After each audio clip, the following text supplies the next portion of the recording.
Hi అండి, welcome to our channel smart Jayashree. ఎలా ఉన్నారు? నేనైతే చాలా బాగున్నాను. మీరందరూ కూడా చాలా బాగున్నారు అనుకుంటున్నాను. ఒక విషయం చెప్తానండి. కొంతమంది మగ మహానుభావులు ఉంటారు, మగవాళ్ళు.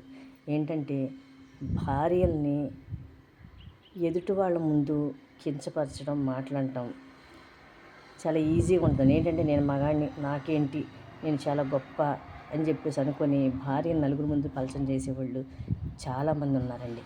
కానీ వాళ్ళకి తెలియని విషయం ఏంటో తెలుసండి, భార్యని నలుగురు ముందు పలచన చేస్తే తన పురుగు కూడా పోతుంది అన్న విషయం వాళ్ళకి గుర్తించరు. ఏదో పెద్ద గొప్పలాగా ఫీల్ అయిపోయి అందరి ముందు ఇష్టం వచ్చినట్టు మాట్లాడతారు. కానీ నలుగురు ఏం చెప్పుకుంటారు తెలుసండి, భార్యని ఇష్టం వచ్చినట్టు మాట్లాడుతున్నారు, వీడే మగాడరా అనుకుంటారు.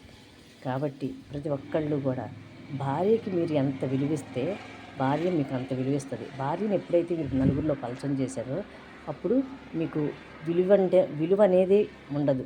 నలుగురిలో విలువ ఉండదు, నలుగురు నీకు విలువ ఇవ్వరు, నలుగురు నీ గురించి చాలా చెడుగా చెప్పుకుంటారు. అందరి ముందు భార్య నీకు విలువ ఇవ్వదు. దానివలన చాలా కుటుంబాల్లో గొడవలు, విడిపోవటము చాలా జరుగుతున్నాయి. కాబట్టి మగవాళ్ళు ప్రతి ఒక్కళ్ళు గుర్తుంచుకోండి, ఏదన్నా ఉంటే నలుగురు ముందు కాకుండా ఇద్దరు కూర్చొని మాట్లాడుకొని పరిష్కరించుకోండి. అంతేగాని నలుగురు ముందు ఇష్టం వచ్చినట్టు మాట్లాడి భార్యను పలచన చేసి అది ఒక గొప్పలాగా ఫీల్ అయితే అది మీకే నష్టం అండి. ఎందుకంటే భార్య పొరుగు పోతే మీ పొరుగు పోయినట్టే. అది ప్రతి ఒక్క మగాడు తెలుసుకోవాల్సిన విషయం. భార్యను చులకన చేసి భార్య పొరుగు పోతే మీ పొరుగు పోయినట్టే.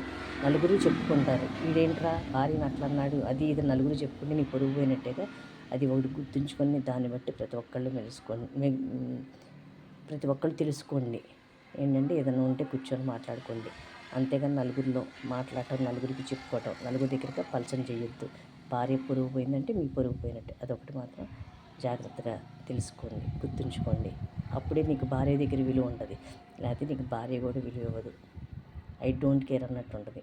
అది మీ చూసే విధానం మీ మంచితనం బట్టే ఉంటుంది. కాబట్టి ప్రతి ఒక్కరు తెలుసుకుంటారు. Thank you.